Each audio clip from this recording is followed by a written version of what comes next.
Hello and welcome back to the How the Race Was Won podcast. I'm Dane Cash, and for the final time in 2024, I'm here to talk about World Tour racing because it's the last World Tour race of the year that we're going to talk about this week. Bike racing analyst Cosmo Catalano. Is it really? Can we may need to discuss what World Tour really means. There's a World Tour label on this. Sounds like you have opinions about the Tour of Guangxi.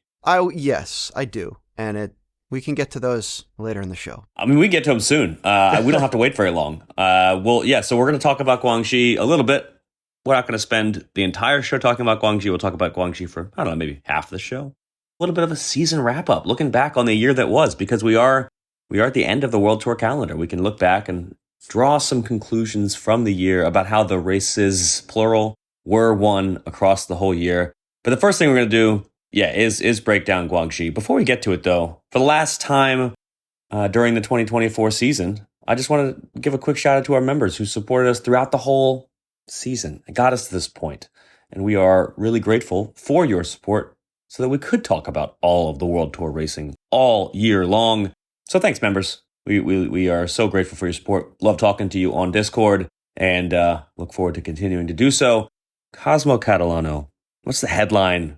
I mean, I'm actually kind of hesitant to ask because I don't know if your headline's going to just be, what is your headline from the Tour of Guangxi? Maybe don't make the finish gantry the most technical feature in your sprint finishes. If your stage race is going to be basically 6 sprint finishes. Is the overarching feeling here that you just weren't really that entertained across the 6 days of racing? How many group sprint washing machines on 4-lane roads that are only narrower at the finish line because the finish gantry only fits across 3 lanes? Right.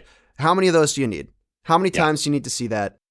It is almost impossible to film these finishes because you can't watch the front of the field and see what's happening as riders move around behind it. It is just a big bolus rotating washing machine of riders, and eventually someone comes across the finish line first. I think it would be trivial to artificially narrow some of these roads and make the sprints more distinctive. And nothing against, the people who won in these sprints. Like, these are competitive dudes in a competitive environment. They want to win. They're going to try hard. But as a World Tour event, I think there needs to be a higher standard. They could also just find more hills, right? I mean, that could potentially break up things. You've been to Belgium. You've been to the Netherlands, maybe. I think you've been to the Netherlands. I have, yeah. There are not a lot of hills there. There is a lot of very good bike racing. Yeah. What you need is some sort of thing that breaks up the obvious physics of drafting.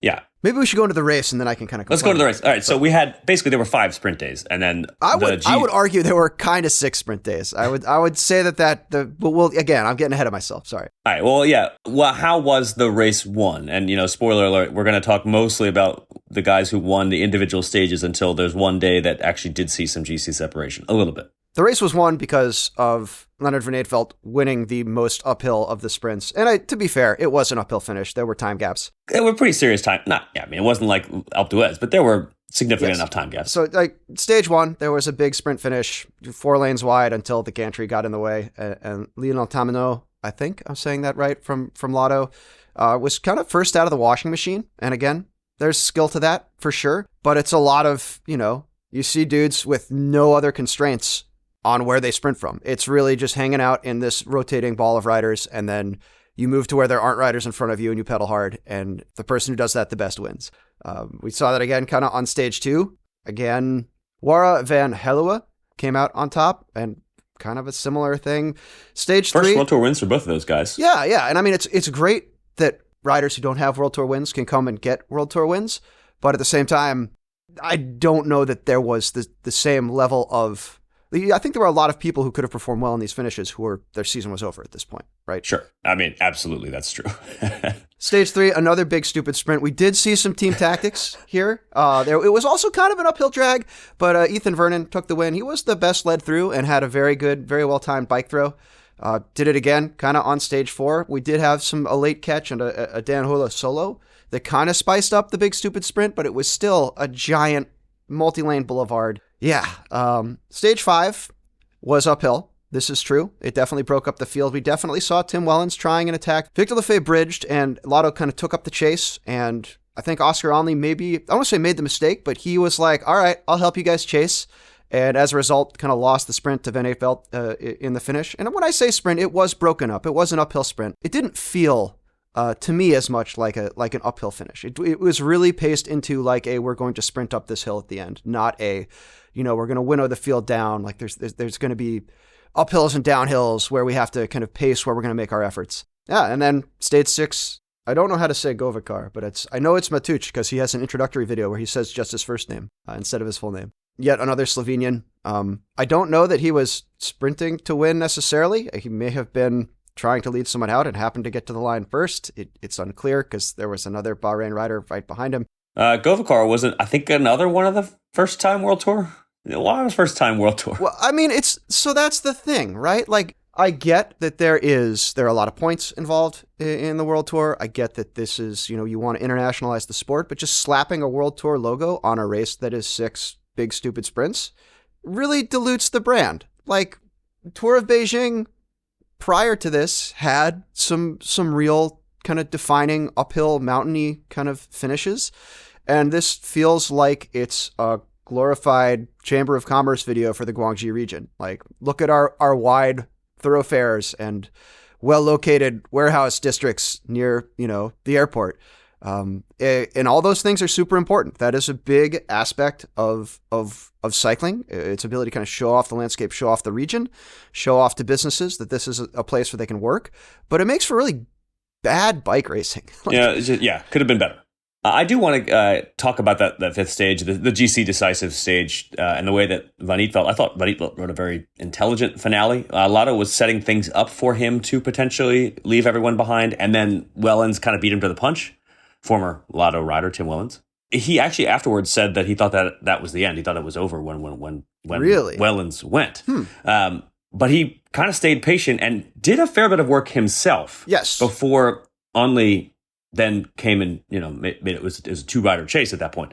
And I thought he did just the right amount. I mean, clearly he just did the right amount of work because by the end of the stage, he had just enough left to leave Onley behind. And I thought it was, based on the result, he clearly did just exactly what he needed to do. Well, so the way I saw it was I saw the Wellens attack. I was like, it's a good Wellens attack. I didn't get the sense that it was done because they still, I think Van Aert still had at least one teammate. He did for a bit, but then pretty quickly, I think it was just him. Yeah. It was just him, and he kind of had to eat the soap. He had to just kind of go on the front because he knew that he was good to win this if they could get Lefebvre back. And I think it was Oscar Onley who really kind of came in and was like, okay, I will help you because I think I can maybe win this. And then he didn't win it, possibly because he had contributed to helping that chase. Although would he have? You never know. You never know. We don't know. This is the ultimate it is.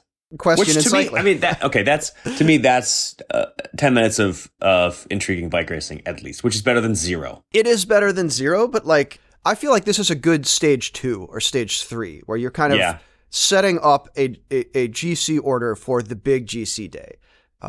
Sure. And again, I don't know. I like it when the racing is very transparent, when there's not a lot else to think about, but there's somebody going, here's the chase, who's going to work in the chase. Like, that's really cool. But at the same time, it's very, if there had been a little bit more to it, like if there's a downhill after this finish into a city or into something where there's going to be, I don't know, it felt a little bit, I don't mean this totally as a pejorative, but like Zwifty. Like it was really competitive Zwift, as far as I can tell, really seems to be all about timing your efforts and kind of gaming the variables within the game to make the most of those efforts. And it felt a little bit like that. Like Van Aert felt, he was riding at 80-90%. He had that 10% that he could kick in, but he had to time it perfectly, and he did. But it's also we could watch this race at home. We don't need to go to China to do it. All right, so in the end, Van Aert takes the win. Pretty impressive bookending the World Tour season because, of course, he won, I guess not technically bookending, but he won the UAE Tour. So he was an early winner, had a great start to the year. Bit of a frustrating middle of the season, and then, came back to win the last race. He had some great results in non-slapped onto either end of the season World Tour races. He was up there in the mix in Strade Bianche. And it was kind of the tale of his season was great start, frustrating year, great finish. Yeah. I mean, on the year, this is something we'll get to in a bit, but I think on the year, Van Nietveld is a great example of the way that Lotto has crafted a really perfect second division team season. And this is a squad that's been around for so long, and one that kind of, after being such a important part of this sport, suddenly found themselves demoted when the last relegation round happened.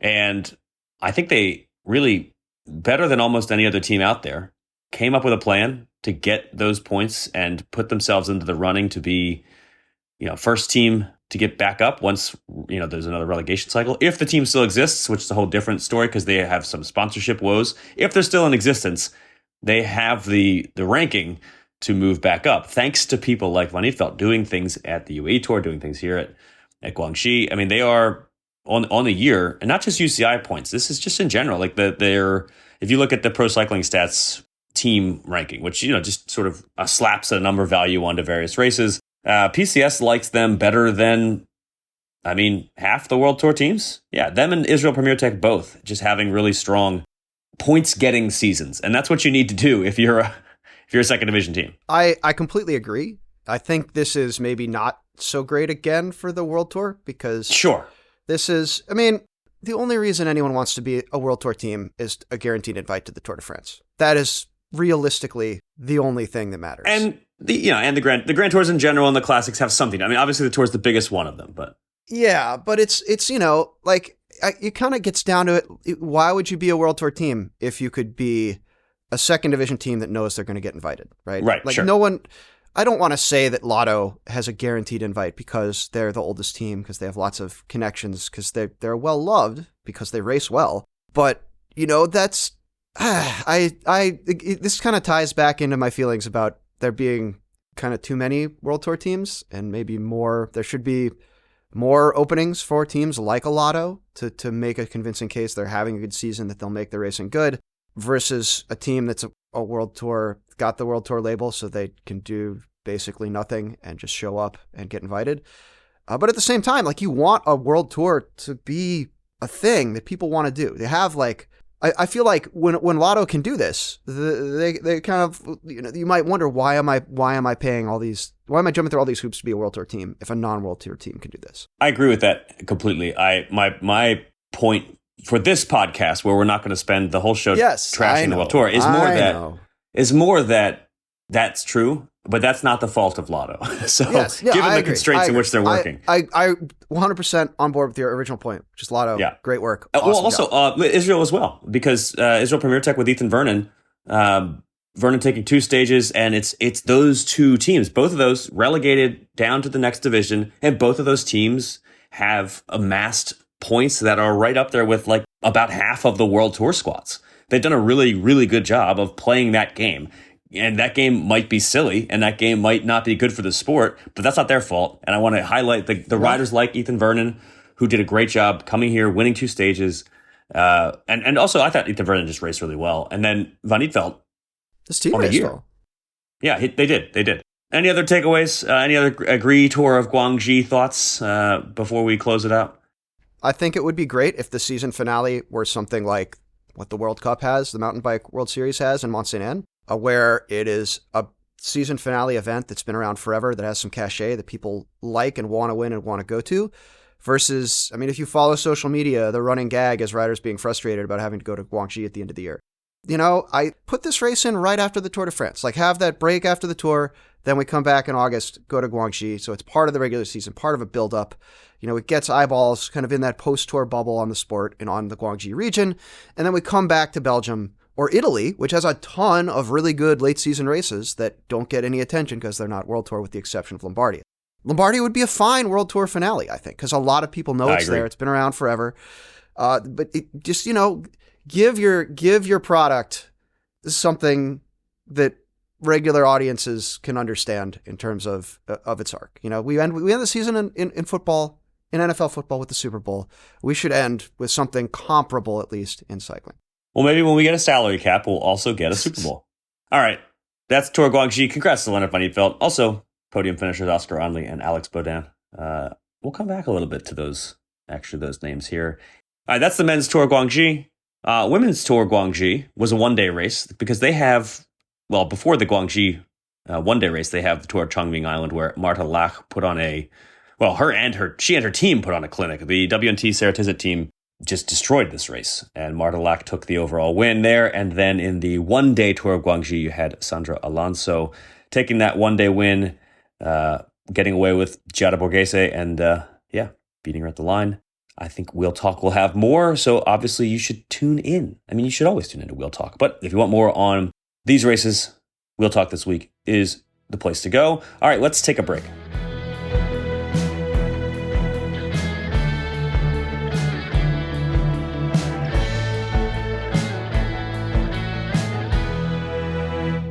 All right, Cosmo, let's do a little bit of a season in review. I know you've got some thoughts about this 2024 campaign. And I also feel like a good way to maybe set this up is to point out that in most sports, you get to this part of their season and people like us start doing things like, all right, who's the MVP? We think long and hard I think about most sports have actual MVP voting. They do. They have voting. MVP, and sometimes it's a question mark who's going to win it, because there's often multiple people in the running.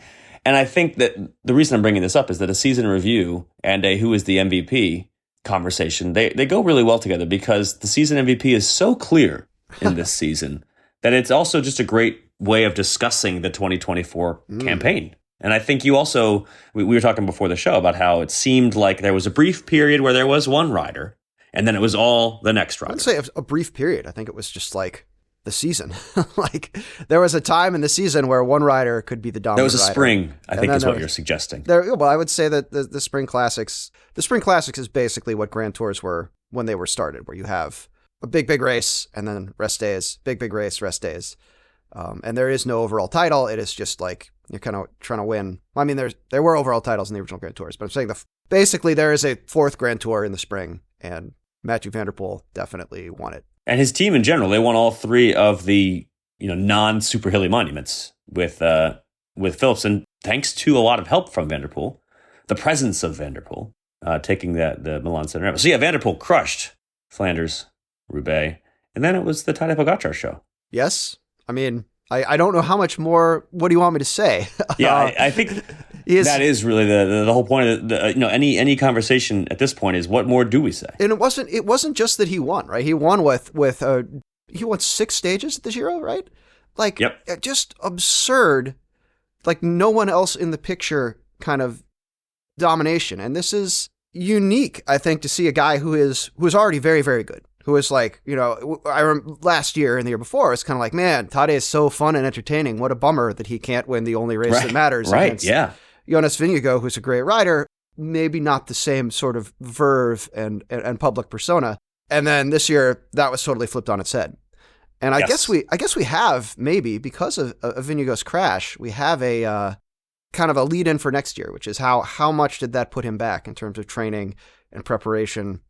And I mean, my thought or my question is, does it even matter? Like I found myself wondering, I think a lot of people found themselves wondering this year, even if we've seen a fully healthy Vingegaard, would it have mattered? And that's the big question we'll never know the answer to. But it's something that, I mean, Pogacar looked that good at times this season. The general overarching thing here is Pogacar is clearly the MVP of the year, no contest. At the same time, we shouldn't, by saying things like what more is there is to say, I want to make sure we do at least give him his credit for putting in this season that is, to me, that's the best season I have seen as a cycling journalist. The best one, for sure. The best individual year that I've seen from a male cyclist while covering the sport. I've never seen anything like this. This is the only time, the Merckx comparisons, I think, have been warranted. Yeah, I agree with that. As much as I'm waiting for the headline where it's like irritated Eddie Merckx shouts, why don't you just rename the subway station after him already? Yeah, this, even all the other people you can think of at their best were never this good across this many disciplines. It kind of makes me wonder what Tadej was doing prior to this that made him only one of the best riders in the world. Not absolutely the best, no question. Like what was the change in training and approach there? And there was one. We know there was one. He, exactly. New coach and he has made changes to his whole program. Yeah. the clear winner of the MVP. But yeah, maybe the people who listen to this show, who for years have heard us talking about unheralded riders, hopefully you're wondering who are our unheralded riders of the year.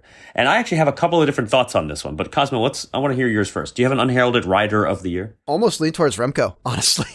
Oh, I like that. Because he's hanging out here with pretty amazing set of wins, like an animator throughout the races, really kind of raised his own level in the face of stiffer competition. We're still passing around memes of him looking surly in the pre-podium show with Pogacar after Lombardia.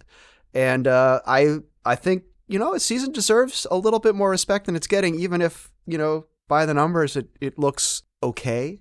I think he really had a breakthrough year. Yeah, if you're winning Olympic titles like he did, and if you are having the season he did, man, any other year, you're getting way more credit. And I think that's also true of Van der Poel. I've seen this, somebody said this, some luminaire of the sport pointed out that, any other year, Van der Poel's getting more credit as well for having won both Flanders and Roubaix. But Pogacar just sort of, stole the spotlight. All right, I'm gonna mention maybe two different riders, one or two different entities. One is Oscar Onley. We just saw him at Tour of Guangxi, and he had a great year all around. He's got a lot of talent for someone who's just 22. I mean, he only just turned 22. He was 21 until a week and a half ago. Started the year off, kind of like Leonard Van Eefeld, had a great beginning and end of the year. Started the year off with a win at the Tour Down Under. Yeah, just looked very good in a number of stage races, Tour de Suisse, Poland, Britain, and then was really good at Guangxi. I mean, very close to having won that entire race. It really just came down to that one stage. Yeah, and I just think he's very promising for the future. DSM has done a good job of developing talent over the years. Their main problem has mostly just been holding on to those talents. I think we can be confident that Onley's going to continue to get better. Just a great all-around rider who has a bright future. And the other, let's call it an entity, I mean, it's a team, that I wanted to give the award of unheralded to is a team that I think there's a moment, correct me if I'm wrong, Cosmo, but during the Tour de France, you were a little critical of the team. But I think before and after the Tour, they had a great season, and that's Decathlon. They overall managed to have like 5 riders putting in really strong points-getting seasons across the board, and riders that you're not generally expecting to be up there and performing as well as they did. It's hard for me to pick just one of the many decathlon riders, maybe Paul Lepera. I think he's the French national champion. If I had to pick just one of them who had a really great unheralded season, Lepera, just 24 years old, won a stage of the Basque Country, was up there in a bunch of races. But yeah, and just in general, the team between Lepera, Ben O'Connor, obviously your big one, although he's the one of these riders. I'd say he was heralded. He's the one guy who did get heralded. Justifiably so. Yes, exactly. Benoit Cosnefroy was actually really strong on the year. Did a great job of racking up points. Alex Baudin, who was good at Guangxi.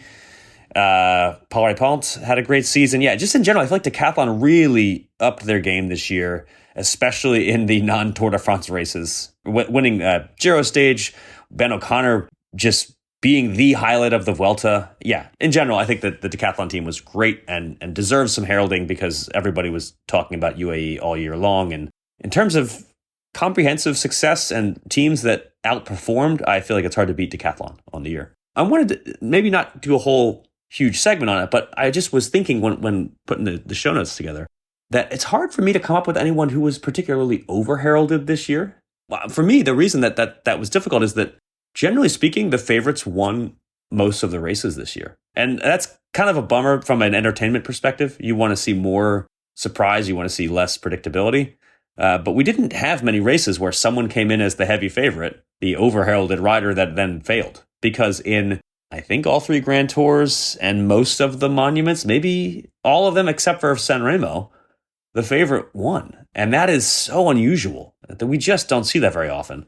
And it's something that this year made it really hard to point to any one rider and say, oh, that person got way too much hype coming in, because we hyped Tadej incessantly. And every time he delivered. I mean, there were so many times I'm thinking, there's no way he's this much of it. And then he just crushed everybody over and over and over again. So yeah, I don't know about you, but I feel like there's no real clear over-heralded rider this year. I would actually kind of lean towards Tom Pidcock. He did win Amstel. Yeah, fair. But, given his abilities, like very clear abilities, and given our need for people who are not Tadej Pogacar or Mathieu Van der Poel to win bike races. It is kind of a bummer to see Pidcock really in the situation he's currently in. The latest is that the deal to get him off of Ineos has fallen through, and I am struggling to imagine him getting good results through the remainder of his contract, just because it seems like such an incredibly awkward situation. We saw him almost racing like he was on a different team, or at least racing by basically himself at the Tour. He's really good at mountain biking. He wins all the mountain bike races he wants to win. Maybe he should keep doing that. I don't know, but he came in with kind of big expectations. Didn't really come together for him. Did get one good win. Don't get me wrong. He won Amstel, so we should say that. But I mean, when you have your team making you not race at important races like Lombardia, why? Nobody wants this. Let's figure out a way to get him back in a position where he can live up to his heralding. Yep, agreed. Last little bit here before we call it for the show. What was your favorite moment of the year? Did you have a single moment that stood out to you as the best one? Remco Evenepoel with the mechanical in the closing of the Olympic road race. The whole because it's in the bag, right? We're like, dang, he's put it to him, and then the bike goes down, and he goes from this completely composed, guy basically in time trial mode to just like the panic and the energy and the recovery, all of it just amazing. Really cool, electric, fun moment to watch. And he still pulled off the win too. Like, I think it would have been a huge bummer if he hadn't won the race after that.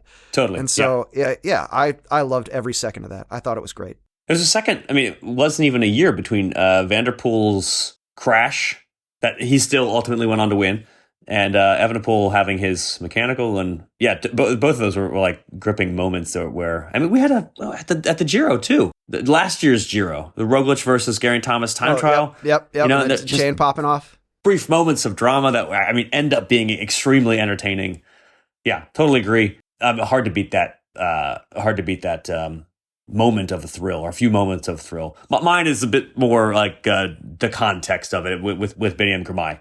Girmay taking his first stage win of the Tour de France. The context of that makes it just incredible and awesome. And the fact that he then went on to win 2 more stages in the green jersey puts such a stamp of authority on his Tour de France. Mm-hmm. Yeah, I just think it's really great for the sport. Biniam Girmay himself is just such a likable rider and so easy to root for. The first win at the Tour, and just in general everything that happened at the Tour, because of the fact that he was the first black rider to win a Tour stage, makes it all so such a feel good thing. And just again the fact that he was then able to win more stages in the green jersey, it wasn't just a one-time thing. We could be seeing more of that in the future. All right, I think that's it for the How the Race Is Won podcast. And we're going to take a bit of an off-season break here. Now that we've, covered 30-something World Tour races, also the Olympics, also Worlds. It's time for the off-season. Are you ready for the off-season? I'm ready to watch some cyclocross. Oh, yeah, that does happen this time of year. That's right. Yeah, check out the cyclocross. Obviously, there are other podcasts on the Escape Collective network that are not going into an off-season mode now. You'll still be able to hear Spin Cycle, etc. Keep your ears peeled for that. And we are so glad that you've been listening all season long. And if you're a member, we are so grateful that we've been able to do this all season thanks to you.